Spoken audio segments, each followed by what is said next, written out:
Hi guys, this is Master Manny guys, and we're going to go through our third technique in our self-defense for this semester. It's going to be a bear hug from the front now.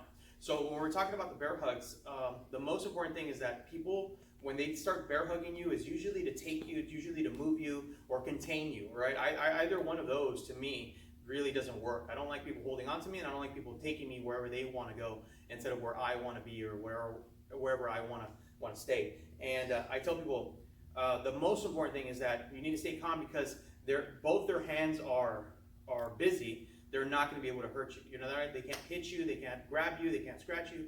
They're just holding on to you for a second, right? So once I get to this position, he is from the front and he's holding on.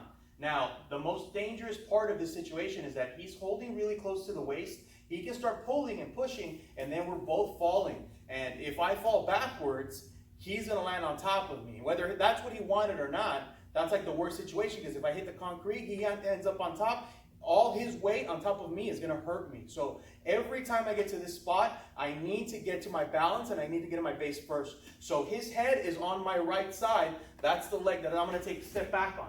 Now from here, whether he tries to push or not, I'm in a balanced situation, I'm in a balanced place, and now it's harder for him to take me down. He can hold on to me for a second, but he's not going to knock me down to the ground and get me hurt. So once I get to this spot here, once I get to here, both my hands are going to start reaching forward. Now, what I try to do, if his head is kind of tied in there, I usually get the nose, lift up, my hand can go in, my other hand can go in, depending on where his face is. If his face is a little bit farther out, I can just put my hands right on his chin and start pressing on him. If his hand's a little bit closer, I can press on his nose and make him move, and he can start moving backwards. Once I put both hands on him, now it's super hard for him to try to hold on to me, and all I'm going to do is keep pushing, pushing, pushing until he lets go. Once he lets go and I'm here, I'm in the perfect place for me to throw a strike. So my back leg is already ready. I'm holding on. I'm going to start throwing my knee and hurting him, pushing him away, and then escaping, all right? I'm not going to stay here for very long. I'm going to start moving, getting back to my fighting stance or getting out of the situation.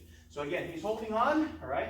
I don't want him to throw me on my back. I'm going to get into a really solid base. I'm going to keep my one leg back, one leg in front, and it's usually the same side as his head so I can make space and get in front of him, all right? So once I get to this spot here, let's say he's super close, I will bring my hand down, push it underneath his nose, push it underneath his chin, and now from here, I'm going to break free. Once he breaks free, before he settles, I'm going to throw my strike, and I'm going to start moving, and I'm going to start getting away and getting to my position, all right? Go.